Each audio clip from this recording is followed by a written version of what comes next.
El tema que vamos a tratar de extender un poco más el día de hoy se llama momento de una fuerza. Entonces aquí necesitamos algunos conceptos básicos para poder entender un poquito más acerca sobre los momentos de una fuerza. En primera instancia necesitamos uh, recordar un poco acerca de cómo se establecen los vectores, ¿no? Cómo se establecen los vectores y cómo estos representan fuerzas en el espacio. ¿De acuerdo? Entonces, primero, ¿qué vamos a entender nosotros como un vector? ¿De acuerdo? Eh,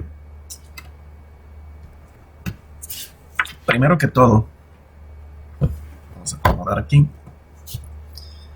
Hay que recordar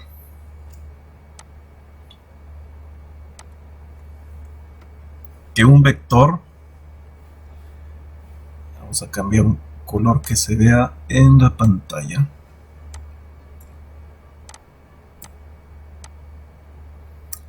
Más o menos este colorcito, ¿no? Ok. Entonces, cuando estamos hablando en el espacio de dos dimensiones, que lo representamos así, es como una R con doble barra.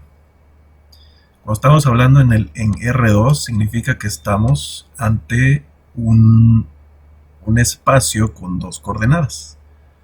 ¿Ok? Las coordenadas, pues lo común es que nosotros sepamos que es coordenadas XY, ¿no? Es, es por lo general como representamos las coordenadas. Creo que hasta este punto la mayoría de nosotros sabemos cómo graficar algunas funciones, ¿no? Pero bueno, aquí no vamos a hablar de funciones, sino más bien vamos a hablar de ciertas magnitudes físicas que pueden ser representadas con vectores. ¿Ok? La principal fuerza, y que es lo que vamos a trabajar en esta asignatura, el campo de la física, eh, pues es esta propiedad que es fuerza. ¿De acuerdo? Entonces, la fuerza es una magnitud física, pero la fuerza también puede tener, además de tener magnitud, tiene dirección y tiene sentido. ¿De acuerdo? Entonces un vector tiene un punto de inicio y tiene un punto final. Si estamos hablando que este es el eje de las Y y estamos hablando que este es el eje de las X, y si este es el origen, es decir, 0,0, entonces este es un punto que va a estar en X1 y este es un punto que va a estar en Y1. Lo que significa que un vector de fuerza, vamos a representarlo con F, y un simbolito de flecha que indicaría que es un vector, pues está definido como un par ordenado en el que el primero sería x1, el primer componente sería x1 y el segundo componente sería y1. ¿Ok? Entonces, el punto final es lo que estaría apoyándonos aquí en esta notación para representar los vectores. Los vectores en este caso de fuerza. ¿Sí? Eh, Estaría también otro vector muy común que es el vector de posición. Lo mismo, si estamos hablando de coordenadas X y Y, pues también podemos decir que un vector pues tiene sus dos componentes. ¿De acuerdo? Podemos decir x1, le podemos decir x2, le podemos decir r1, le podemos decir r2.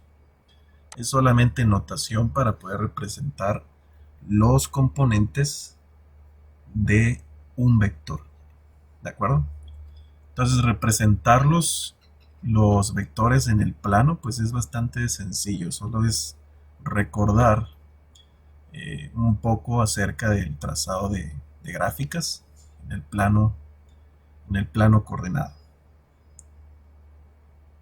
Hasta ahí creo que todo está bastante claro.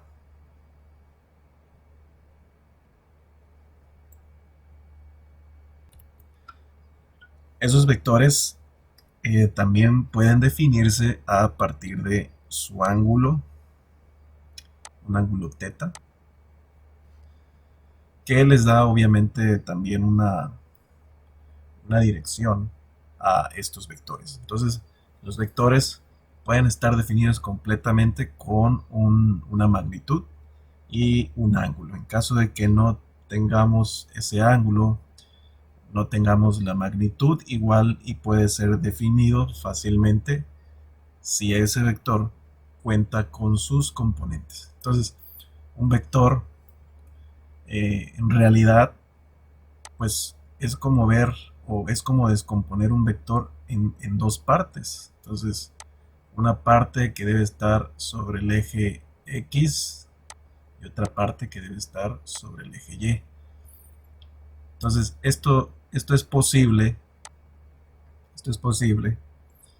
ya que si matemáticamente nosotros graficamos, si nosotros sumáramos estos dos vectores, es decir, si sumamos y1 más x1 en forma vectorial, obviamente lo que nos va a resultar pues es el vector f. ¿Sí? Entonces el vector f puede descomponerse en sus dos elementos. ¿De acuerdo? ¿Qué son esos dos elementos? Pues son sus proyecciones. En realidad son una especie de proyección del vector original sobre su eje coordenado. En este caso, y1 es como la proyección del vector fuerza sobre el eje Y.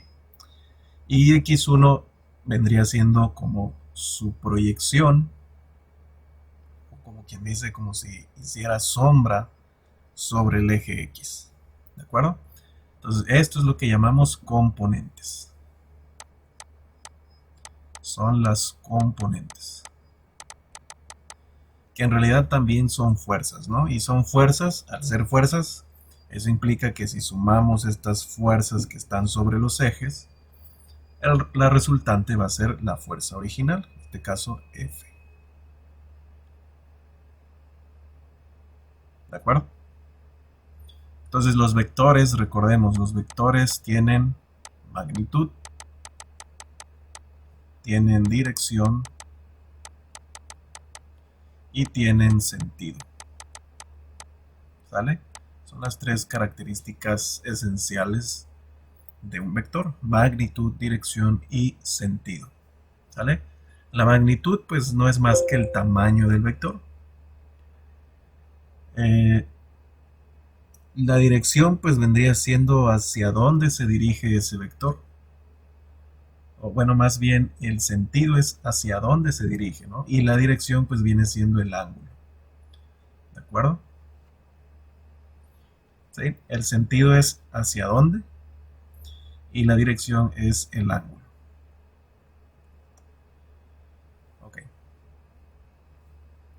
Entonces, con esas tres características en mente es que nosotros Perdón, podemos... profe, la dirección es que no se cortó. La dirección viene siendo el ángulo y el sentido pues viene siendo hacia donde apunta, ¿no? En este caso está apuntando como al noreste, ¿no? Más o menos. Pero bueno, hablando de un sistema cartesiano geográfico, ¿no? Gracias. Ok. Entonces, esas serían sus características. La magnitud, pues es el tamaño del vector, toda esta longitud, eso es su magnitud. Entonces, cuando nosotros nos dicen, por ejemplo, una fuerza de 5 newtons, una fuerza de 100 newtons, cuando nos dicen eso, estamos hablando de su magnitud. ¿sí? Entonces, ah, tenemos que entender que esos números, esos valores, son el tamaño o corresponden al tamaño del vector, ¿sí? Entonces se le llama magnitud, que como les dije en un principio, no es otra cosa más que el tamaño que tiene ese vector, ¿ok? Y igual, por ejemplo, cuando, cuando ustedes, por ejemplo, se les plantea un problema y se les dice, ¿no? Que, por ejemplo, un balón es pateado con una fuerza de 200 newtons o 250 newtons. Entonces, si a nosotros solamente nos dan la magnitud, pues, ok, nos da la magnitud, nos da cierta idea de la intensidad que tiene esa fuerza, pero las fuerzas deben de estar acompañadas de más datos, como por ejemplo la dirección y el sentido. ¿De acuerdo? Entonces, por ejemplo, si me dan una fuerza y no me dan dirección y sentido, pues bueno, yo no podría saber si esa fuerza de 5 newtons es así o es así, ¿sí? O es así. No lo sé, porque solamente me dan el dato de la magnitud, me dan el tamaño del vector como tal, ¿sí? Entonces es común decir, ok, si este es de 5 newtons, entonces esta otra fuerza, si es del doble, entonces dibujo un vector del doble del tamaño y sería 10 newtons, ¿sí?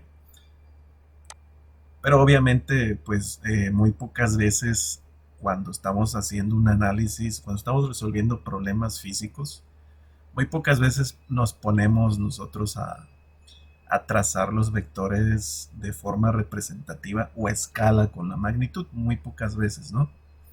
Eh, Nada más lo representamos, le ponemos el dato, que es su magnitud, y establecemos si hay algún ángulo de dirección o no. Y con esos datos ya nosotros podemos trabajar con los vectores. Precisamente esta situación es lo que hace la diferencia entre lo que nosotros llamamos, por ejemplo, por ejemplo, les preguntaría, ¿cuál es la diferencia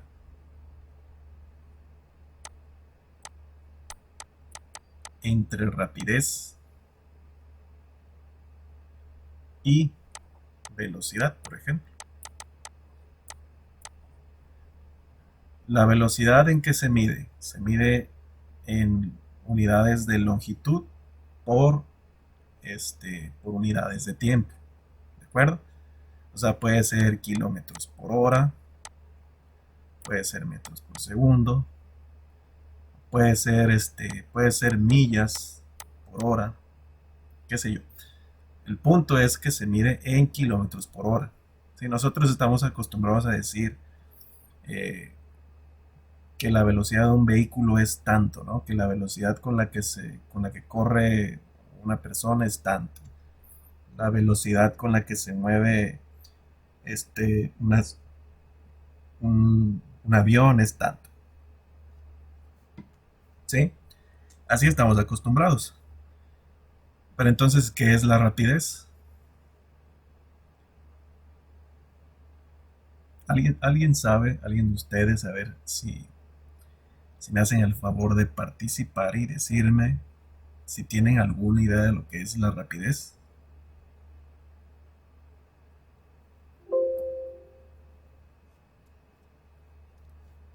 Pueden abrir. Pues para mí la rapidez es el sentido de la velocidad, ¿no? Ah, bueno, entonces es ese aspecto que les digo, ¿no? ¿En qué unidades se mide la rapidez?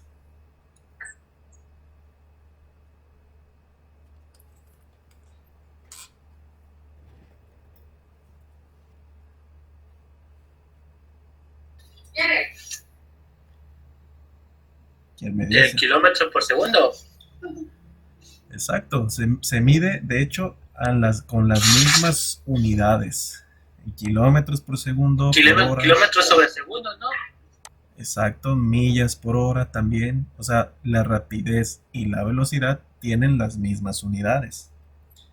Entonces, nosotros cuando decimos que un coche va a 100 kilómetros por hora, pues lo decimos pues porque estamos acostumbrados, pero lo correcto sería decir que la rapidez de un vehículo es, no sé, 100 kilómetros por hora, por ejemplo. ¿Sí? Las unidades son las mismas. Y puede ser metros por segundo, y puede ser kilómetros por segundo, puede ser millas por milisegundo si quieres. Entonces, las unidades son las mismas, ¿sí? Eso no cambia en rapidez y velocidad.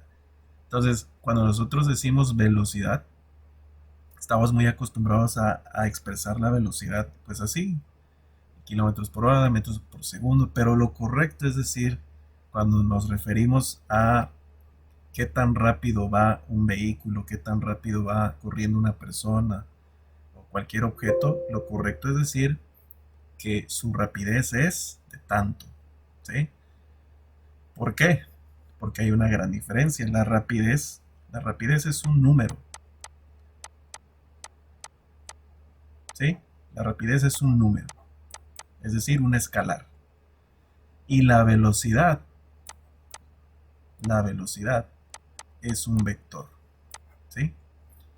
La rapidez es solo la magnitud, pero la velocidad es un vector, ¿sí? ¿Por qué? Porque eh, la velocidad debe de ir acompañado, la velocidad debe de ir acompañado, obviamente, con un dato adicional que es de dirección, ¿sí? Y debe de ir acompañado con un dato adicional que es el sentido. ¿De acuerdo? Entonces, recuerden eso siempre, la velocidad es un vector. Digo, no les digo que cambien su manera de hablar, pero cuando digan o se expresen, ustedes como ingenieros pues ya saben cuál es la diferencia. La rapidez es solamente la magnitud y sería lo correcto eh, expresarnos en referencia a qué tan rápido se está desplazando un objeto, sería expresarlo como rapidez. Cuando estamos ya hablando desde un punto de vista vector, pues ya entonces estamos hablando de velocidad, ¿sí? La velocidad sí tiene una dirección y la velocidad sí tiene un sentido. No es lo mismo ir 100 kilómetros a la derecha que 100 kilómetros a la izquierda, ¿de acuerdo? Aunque la rapidez sea la misma, este, el vector velocidad es diferente. ¿Por qué? Porque se desplaza hacia distintos puntos. Tiene un sentido y tiene una dirección. ¿De acuerdo? Entonces, esa parte es muy importante, entender la diferencia entre un escalar que viene siendo lo que estábamos estableciendo acá, ¿no? Es solamente una magnitud. Nos da idea de la intensidad que tiene un determinado vector, ¿sí? Pero hay conceptos diferentes, como en el caso de rapidez y en el caso de velocidad, que no son lo mismo. Rapidez es un escalar, un número solito, sin ángulo, sin dirección, sin sentido. Y velocidad sí es un vector. La velocidad va acompañada de dirección y de sentido. ¿De acuerdo? Por eso es que la velocidad es un vector. Por eso es que el tiempo no es un vector. ¿De acuerdo? Por eso es que la masa, el tiempo no es un vector. La masa no es un vector. ¿Ok? Este, ¿qué más? ¿Qué otra variable no sería un vector?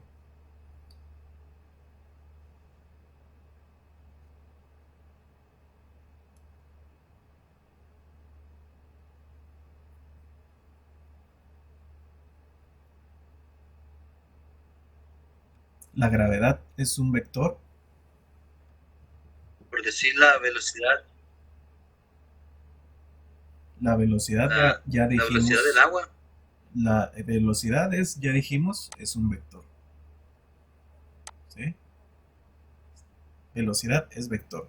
La rapidez no es un vector, la rapidez es un número, es un escalar. ¿Sí?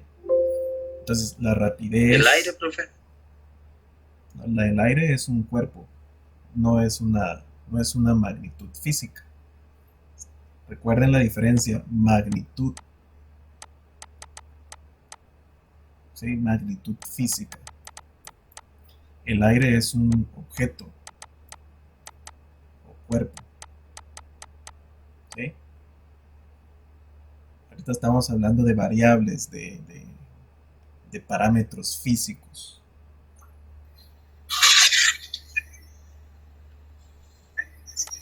La temperatura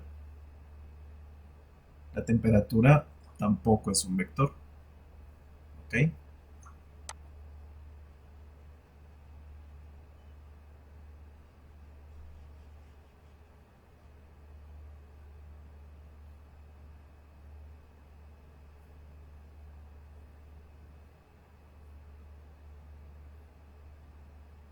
Entonces, ¿qué tal? ¿Qué les parece? ¿Sí comprenden lo que tratamos de establecer?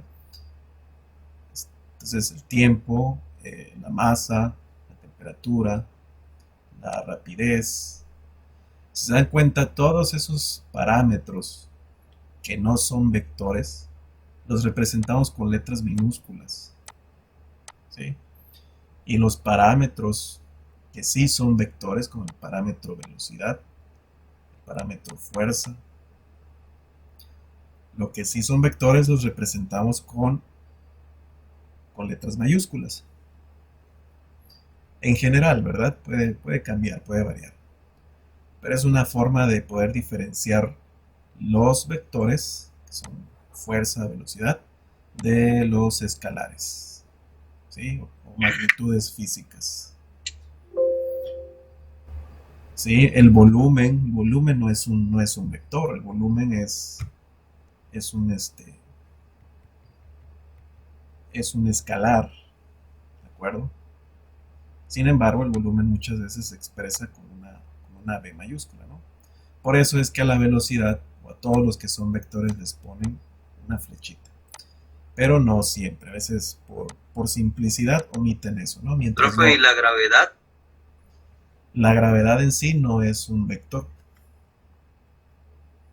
es una magnitud. ¿Sí? Si multiplicamos ¿Y la masa por gravedad, densidad? ya eso sí es un vector. Aunque podríamos decir que la gravedad, pues como tiene un sentido, y ese sentido siempre es hacia abajo, pues pudiéramos decir, ¿no? Pero no se acostumbra a poner gravedad como un vector. Pues es una magnitud, es una constante, o al menos aquí en la Tierra. ¿De acuerdo? ¿Qué más me decía? Por ahí escuché que alguien dijo algo. La densidad. La densidad igual. La densidad es, ¿qué es? La densidad es un volumen, ¿sí? Y es una masa. Entonces ni volumen ni masa son son cantidades vectoriales. Recuerden que la densidad, que se representa por esta letra griega, rho, es igual a la cantidad de masa en una unidad de volumen. ¿De acuerdo? Entonces, las unidades de la densidad por eso están dadas, digo, un ejemplo en kilogramo sobre metro cúbico, gramos por centímetro cúbico, etcétera, ¿no? Entonces, la densidad tampoco es un vector, ¿sí? La densidad es un parámetro, ¿sale? Y de hecho en sí todas aquellas variables físicas o parámetros que provengan de otros parámetros que no son vectores, pues obviamente va a producir va a producir otro parámetro que tampoco es un vector, ¿no? Son simplemente datos escalares, son magnitudes físicas. ¿Sí? Entonces, la temperatura, la densidad, el tiempo, la masa, la rapidez, el volumen, todos esos no son vectores. La velocidad, la fuerza, esos sí son vectores, son los principales, ¿no? Y que vamos a estar trabajando aquí. Por ejemplo, la longitud. La longitud, como lo pongo por aquí, la longitud tampoco es un vector, ¿sí? ¿De acuerdo? Que es una medida, es el tamaño de algo, ¿no? Pero en sí no es un vector, la longitud no es un vector.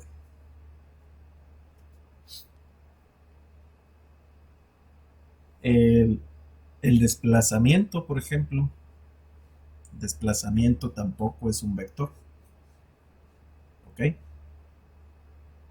¿Qué sí es un vector? La posición. La posición sí es un vector. El vector posición, de hecho aquí en la diapositiva aquí se maneja vector posición, que es uno de los temas que vamos La dirección. a despegar. La dirección no es un vector. De hecho es una característica del vector, de las cantidades vectoriales. ¿Sí? Entonces tampoco el desplazamiento tampoco es un vector. Desplazamiento. ¿Sí? Entonces, si tú te mueves 5 metros hacia la derecha y luego te mueves 5 metros hacia la izquierda, tu desplazamiento fue 0. ¿De acuerdo?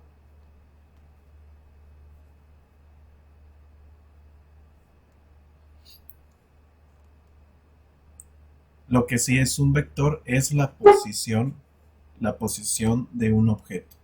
Eso sí es un vector. ¿Ok?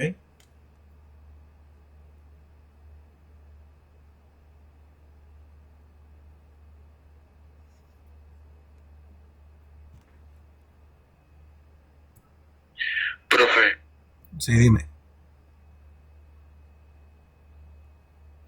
profe, Dime, te escucho. entonces se podría decir que el vector, digamos que se puede medir solamente en velocidad y que el desplazamiento, como usted dice, no es un vector, pero cuando ya hablamos de distancia, de metro recorrido y la fuerza con la que la recorrió, se empieza a hablar de vectores, ¿verdad? Mientras no incluyan lo que es fuerza, la posición y la distancia, no es un vector. Ya una vez hablando de ellos, ya se considera vector. Oh, digamos que Lo que sí. entiendo. Cualquier cosa que ya involucre un vector, por ejemplo, que ya involucre velocidad, pues sí, ya estamos hablando de cantidades vectoriales. ¿Sí? Mientras no ocurra eso, pues no.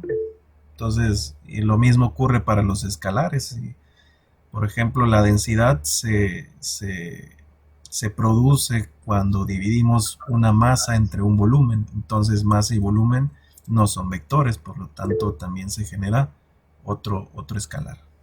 ¿Sí? Eh, ahí lo que tú estableces, por ejemplo, al girar un volante, es como, es como aplicar una fuerza, pero al final esa fuerza se ve reflejada o se transmite a lo que es el eje del volante. Entonces ya ahí es lo que llamamos un momento, ¿de acuerdo? ¿Sí? Entonces tú aplicas una fuerza a un volante y tú lo que estás generando es un momento. ¿Sí? Haz de cuenta que este dibujito que tenemos aquí, esta, esta circunferencia viene siendo la intersección del plano con la esfera, digamos que ese es un volante. Entonces tu mano está sobre el borde de ese volante y tu mano ejerce una fuerza. Mira, aquí está representada una fuerza. ¿Por qué? Porque a lo mejor estás pretendiendo girar hacia este lado el volante. Entonces eso genera un torque, un momento, ¿no? ¿De acuerdo? Entonces vamos a encontrar que puede ser, le llaman torque, cuando estamos hablando de motores, por ejemplo. Pero en general, esa interacción que hay de una fuerza aplicada a una determinada distancia, que en este caso es el radio del volante, ¿sí? Tú generas un mayor momento en el eje de este volante, ¿no? ¿Sí? Tú generas ese momento en el eje de ese volante, ¿no? Digamos que el eje está por aquí. Por eso es que, eh, este, por eso es que, por ejemplo, en los coches los volantes son pequeños, porque no requieres no requieres torcer ese eje del volante con tanta fuerza, a diferencia de los volantes de camiones grandes, de autobuses, etcétera, que probablemente está mucho más duro el eje y para girarlo requieres más fuerza. Entonces por eso los volantes se hacen un poco más grandecitos para que aunque tú no tengas más fuerza que imprimirle al volante, lo único que se hace es extender el radio de esa circunferencia, ¿no? El radio de aplicación de esa fuerza, ¿no? O sea, con tu misma fuerza, aunque el eje esté o el eje necesite mayor torsión, ¿sí? Entonces, por esa razón, cuando necesitas mayor momento o requieres girar el eje que, que se opone o que tiene una mayor resistencia a ser girado, entonces lo que se hace es poner volantes más grandes, ¿no? Lo mismo con las válvulas, hay válvulas que con pequeños actuadores o con pequeñas palanquitas, pues puedes abrir las válvulas, puedes abrir la llave de tu lavabo, puedes abrir la llave de tu cocina, la llave de agua. ¿Por qué? Porque esas llaves no manejan presiones tan altas, ¿no? Pero cuando hablamos ya de un sistema de tuberías, no sé, por ejemplo, tuberías de traslado de lodos, de petróleo, de gasolina, etcétera, pues las válvulas son más grandes, ¿no? Entonces, para mover el actuador interior de la válvula, para dejar pasar o bloquear el flujo dentro de una tubería, pues obviamente ese mecanismo es más pesado, es más duro, entonces las válvulas pues tienen perillas más grandes, ¿no? ¿Por qué? Porque pues obviamente si le pones una perilla pequeña, Profe, no le podrías girar. Bueno, Dime. Dime. yo conozco 3 tipos de direcciones. Ahorita que estábamos hablando sobre el volante, Ajá. hay una dirección que es la que dice usted que es estándar. Hay otra dirección que es lo mismo, pero es menos fuerza, que es la hidráulica. Ajá. Esta ya es magnética, ya no necesita la hidráulica, necesita líquido para hacer más suave el giro, y ahorita la electrónica es como con un magneto. Sí, claro. Que va hacia la barra de la dirección y hace que el giro sea mucho más suave que la hidráulica. Exactamente, o sea, ya son digamos, las tecnologías que se agregan para, digamos, hacer más suaves las direcciones. Exactamente. Sí, obviamente el ejemplo que yo te hablo son de las direcciones mecánicas, el principio básico para poder maniobrar un vehículo, ¿no? Obviamente ya sus tecnologías que ahorita, pues ya la dirección hidráulica y el otro que tú dices, pues ya, obviamente, tratan de reducir precisamente la cantidad de fuerza que tú debas aplicar al volante por comodidad, ¿no? Pero en sí el trabajo de realizar un giro, de realizar el momento, pues sigue estando en el volante, ¿no? Y pues obviamente la transmisión de fuerza que le puedas hacer a través del volante hacia el mecanismo que haga el giro, pues siempre va a existir esa cuestión o esa propiedad física que es el momento de una fuerza, ¿no? Por eso, por ejemplo, cuando se te rompe la llave de tu casa y se le cae la perilla, o sea, es muy difícil girar ese, ese eje que queda con los dedos. A fuerzas necesitas la perilla, necesitas la palanquita para poder girar ese eje, ¿no? Si tú le quitas la palanquita y quieres girarlo con la mano es muchísimo más difícil. ¿Por qué? Porque requieres generar un momento mayor, un torque, para poder hacer girar ese eje. ¿De acuerdo? Entonces, de ahí la importancia, ¿no? De poder entender esta parte de cómo aplicas las fuerzas en la superficie o en las orillas de un cuerpo que puede tener un centro de masa o que está fijo sobre un eje de rotación. ¿Sí? A eso es lo que le llamamos momento. ¿De acuerdo? Les doy un descansito de 10 minutos.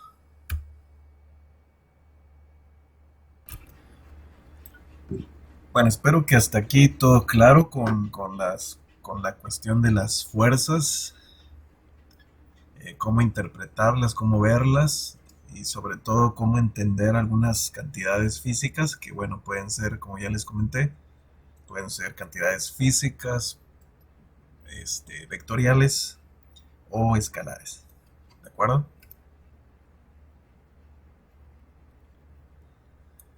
Bien, vamos a definir en primera instancia lo que sería el producto vectorial. ¿De acuerdo? Hay otras definiciones, ¿no? Pero bueno, vamos a tomar esta definición que nos interesa por la cuestión de que estamos hablando de vectores que en un determinado momento van a tener como un parámetro o como un dato adicional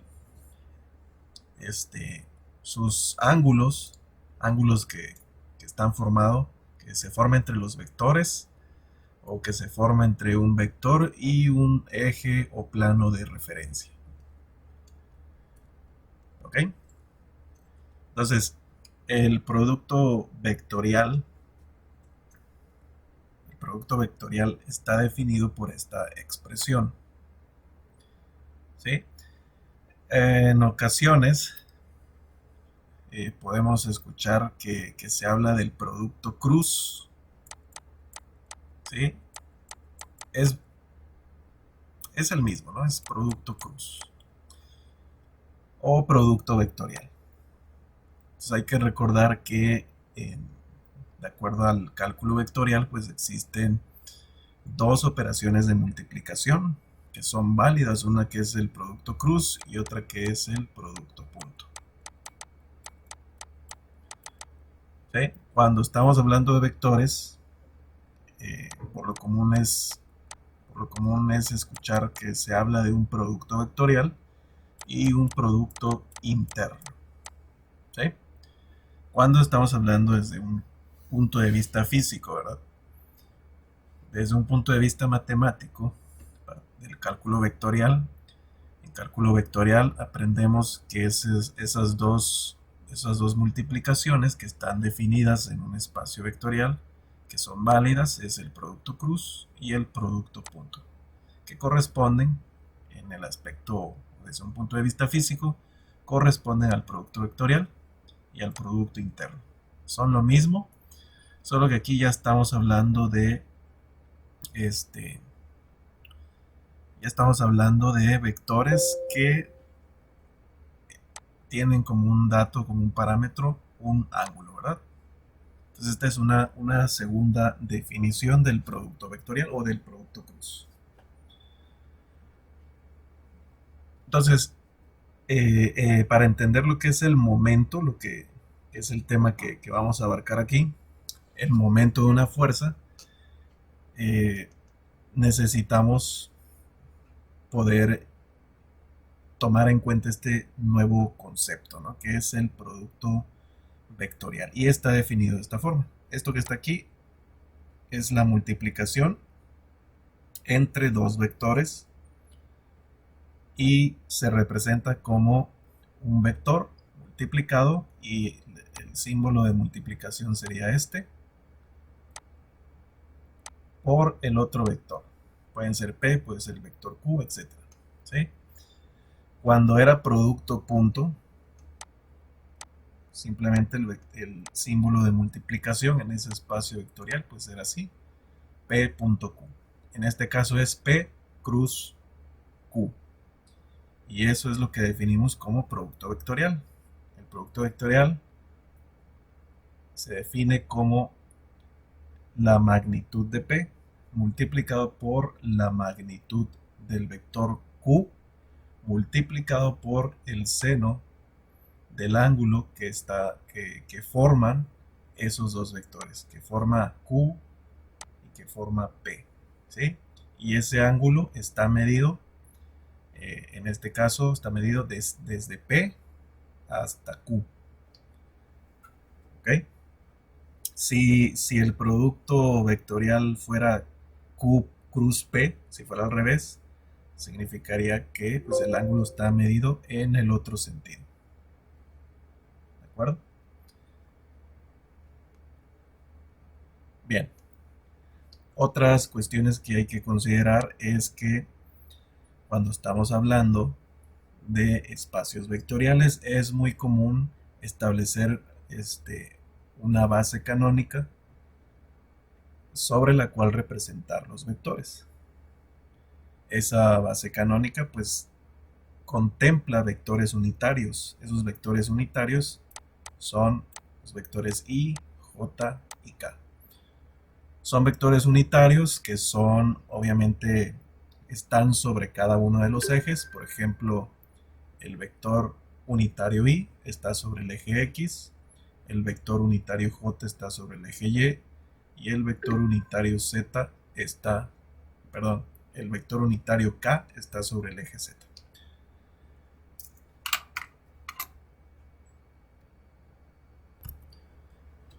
Así que esos vectores unitarios que forman una base canónica para representar a los vectores, pues cumplen también las propiedades del producto cruz. Si nosotros multiplicamos I cruz I, eso nos va a dar 0. Siempre que multipliquemos dos vectores que son ortogonales entre sí, ¿qué significa ortogonal? Que entre ellos se forma un ángulo de 90 grados. Siempre que multipliquemos vectores que formen un ángulo de 90 grados, el resultado de I cruz J pues va a ser otro vector que también es ortogonal a esos dos, es decir, va a ser ortogonal a J y va a ser ortogonal a I. Entonces, al multiplicar I cruz J nos va a dar K. Si multiplicamos al revés, que fuera J cruz I, lo que nos va a dar es menos K, hacia acá. ¿Sí? Este sería menos K. Si multiplicáramos J cruz I, ¿ok? Como aquí está. Entonces, I cruz I nos da 0, es decir, si multiplicamos un vector I por otro vector I, como son paralelos, pues el ángulo entre ellos es 0, por lo tanto, seno de 0 es 0. Así que el producto cruz entre vectores que son paralelos nos va a dar 0. Entonces, todos los que sean I cruz I, o J cruz J, o K cruz K, todos estos productos van a ser 0. ¿Sí? Cuando se multiplica por sí mismo. ¿Por qué? Porque pues obviamente serían vectores que son paralelos y por la definición del producto cruz pues establece que el producto cruz es proporcional al seno del ángulo formado entre ellos, y si el ángulo es 0 porque son paralelos, entonces seno de 0 es 0. Por lo tanto, el producto cruz, así como está aquí, es 0. Aquí también es 0 y aquí también. ¿De acuerdo? Entonces I cruz J nos va a dar K, J cruz I nos va a dar menos K. I cruz K, en este caso, por ejemplo, tenemos esta I, este es K, perdón, y esta es I. Si multiplicamos desde I hasta K, hasta el vector K, entonces nos va a dar una J negativa, ¿de acuerdo? Y si multiplicamos J cruz I nos va a dar K negativo. ¿Ok? Entonces, en general, son propiedades que vienen de considerar los productos vectoriales entre esos vectores que son una base canónica y que son vectores unitarios. ¿Qué quiere decir que sean vectores unitarios? Quiere decir que la magnitud de I es igual a la magnitud de J,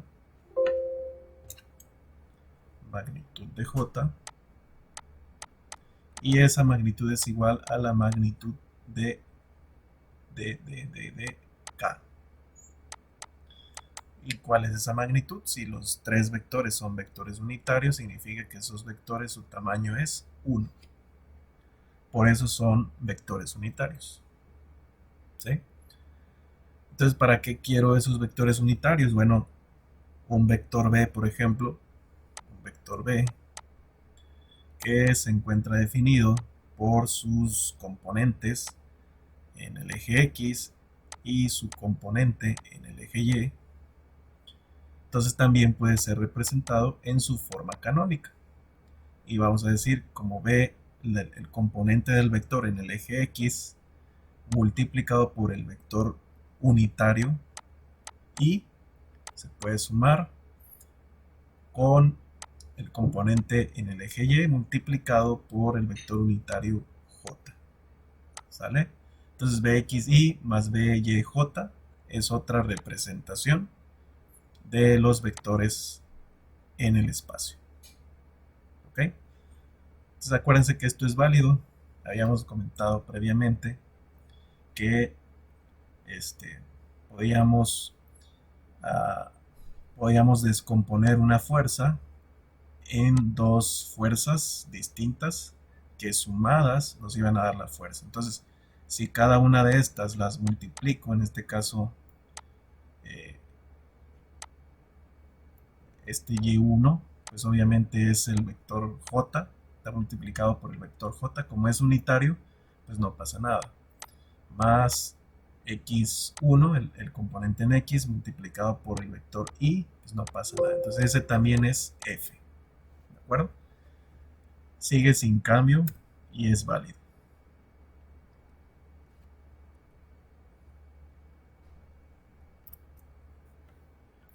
Bien, otra cosa que también tenemos que tener en cuenta, algo que nos va a ayudar a determinar el sentido, por ejemplo, del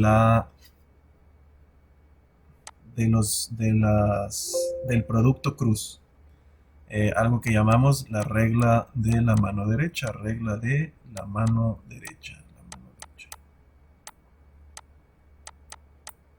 ¿Sí? Cuando hacemos un producto cruz, este primer vector vamos a hacerlo coincidir con la palma de la mano, ¿no?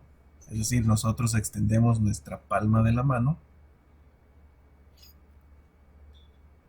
con los dedos apuntando hacia donde apunta ese primer vector, ¿no?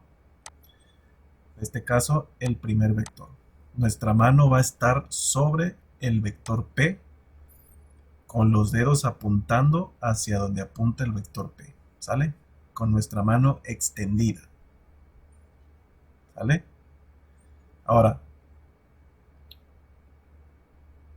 si nosotros nos movemos hacia donde se encuentra el otro vector, que en este caso es el vector Q,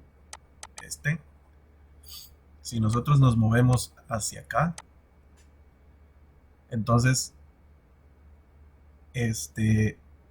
significa que nuestra mano va a envolver a este eje, ¿sí? Y nuestro dedo pulgar va a estar apuntando hacia donde apunta ese resultado del producto cruz, ¿sí? Esto se hace con la mano derecha para saber hacia dónde va a apuntar el resultado del producto cruz, ¿de acuerdo?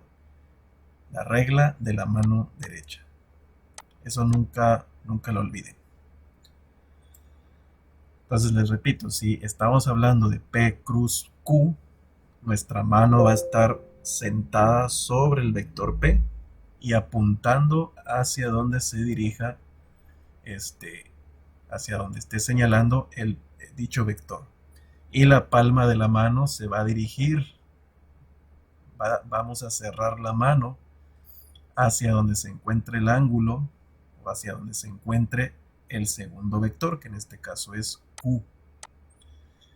Ya con nuestra mano cerrada, nuestro pulgar, como si estuviéramos dando un like, nuestro pulgar va a apuntar en este caso hacia arriba, ¿sí? ¿Sí queda comprendida esa parte? Entonces recuerden, la regla de la mano derecha nos permite descifrar hacia dónde va a estar apuntando el vector resultante de realizar un producto vectorial. ¿De acuerdo? Si en lugar de ese producto vectorial fuera Q por P o Q cruz P, entonces nuestra mano se ubicaría, la mano derecha obviamente, se ubicaría sobre el primer vector, que en este caso es Q. Y los dedos deberían de apuntar hacia donde apunta dicho vector. Eso significaría que nuestro dedo pulgar va a quedar hacia abajo para que nosotros podamos cerrar el puño, y nuestro dedo pulgar hace como un dislike, ¿verdad? Es decir, apunta hacia abajo. Por lo tanto, el vector B sería hacia abajo. Por convención decimos que los vectores hacia abajo se considerarían negativos, por convención, pero bueno, nosotros vamos a ubicar en función del eje del plano coordenado, ¿no? Si el plano es de 2 dimensiones, pues obviamente hacia abajo son las y negativas, y si el vector resulta hacia la izquierda, pues como está sobre las coordenadas x negativas, pues ese vector será negativo. ¿Vale? Entonces, siempre recuerden la regla de la mano derecha. Nos va a ayudar mucho para determinar hacia dónde se dirige el resultado del producto cruz.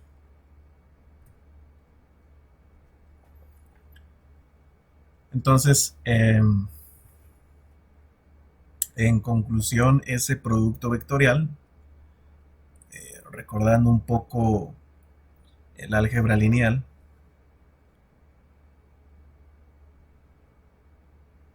pues se puede deducir a partir de que el producto vectorial se puede ver como el determinante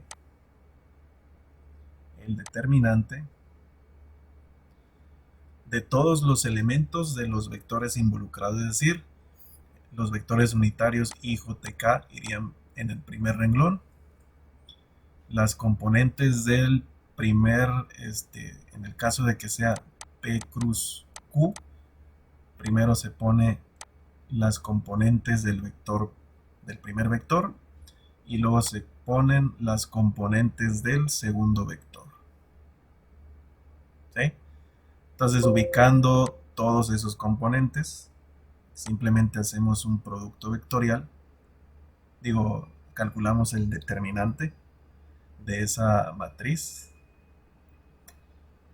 y obviamente al desarrollar ese determinante, recuerden, Recuerden cómo se calcula un determinante. Se calcula expandiendo la matriz. ¿Sí? En este caso, ¿cómo se expande? Si la expandimos hacia la derecha, pues se agregan las primeras dos columnas, o bien si expandemos esa matriz hacia abajo, pues se agregan los primeros dos renglones. En este caso, el ejemplo nos establece que se expande la matriz hacia la derecha, por tanto a estas columnas se le agregan estas otras dos, ¿sí? Que son estas dos. ¿De acuerdo?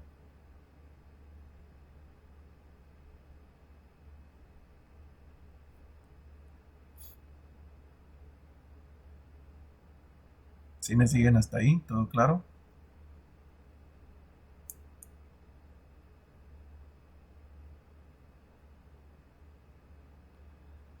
Ok. Entonces, a partir de esa definición de vectores, a partir de esa definición del álgebra lineal también, que es el cálculo de determinantes, nosotros podemos establecer el resultado de ese producto cruz. ¿Ok? Entonces, obviamente, pues para no repetir todo ese procedimiento de calcular el determinante para esos vectores, podemos apoyarnos de estas ecuaciones, que es el resultado de aplicar el determinante a esos dos vectores. ¿De acuerdo? Y bueno, esa sería la definición como tal.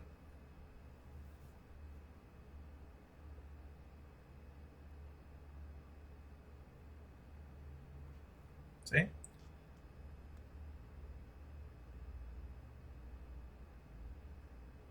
¿Sí? Entonces, pues nada más para recordar, los términos que están en este sentido son positivos, es decir, van de arriba hacia abajo, de izquierda a derecha, son positivos. Y los términos que van de arriba hacia abajo, pero de derecha a izquierda, son negativos. ¿De acuerdo?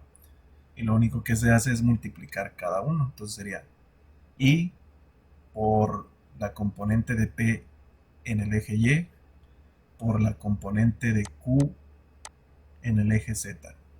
Entonces es PY por QZ. Y ese es I. Ese es un componente I. Y tenemos esta otra I, pero esta es negativa.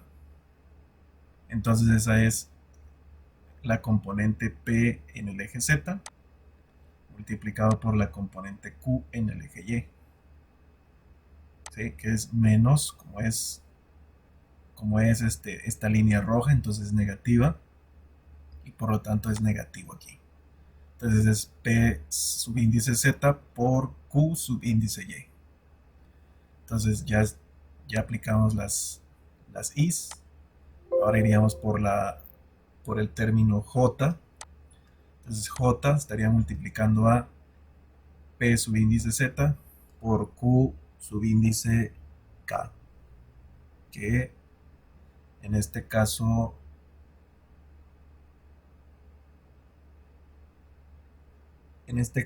estaría conformando a la componente J. ¿De acuerdo? Menos sería ahora P subíndice X multiplicado por Q subíndice Z, y en ese caso sería negativo.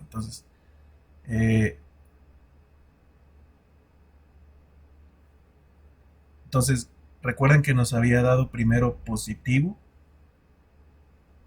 menos, esta parte es negativa, pero como es el componente J, el componente J le corresponde un signo negativo.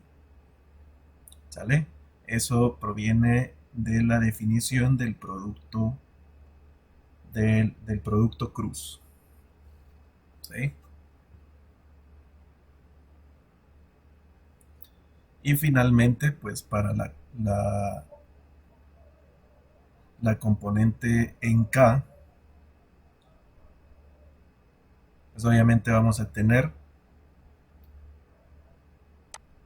este, que sería PX por QY menos,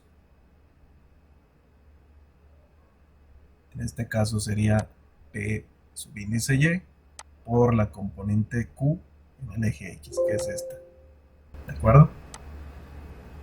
Y bueno, como es la componente K, pues decir le corresponde el signo que es, signo negativo. Sí, la otra definición también, si recuerdan, en cálculo vectorial, pues se ve esa otra definición, que es poder eliminar en la primera columna con el primer renglón. Se calcula el determinante de este elemento, luego seguía menos J, se eliminaba esta segunda columna con este primer renglón y quedaban estos componentes y se les sacaba el determinante, y luego se sumaba con otro tercer término multiplicado por K, se eliminaba la tercera columna con el primer renglón, siempre se eliminaba el primer renglón. Pero bueno, esa es otra definición también y nos lleva al mismo resultado. ¿De acuerdo? Pero ok, si eso se les complica mucho, pues estas serían las fórmulas para poder encontrar cada componente. La componente en X, la componente en Y y la componente en Z. ¿Ok? Bien, entonces lo que seguiría, bueno, ya es hablar un poco acerca del momento de una fuerza. ¿Qué les parece si lo dejamos por hoy hasta ahí para no saturarles de tanta información? Y el siguiente tema lo veríamos en la siguiente clase.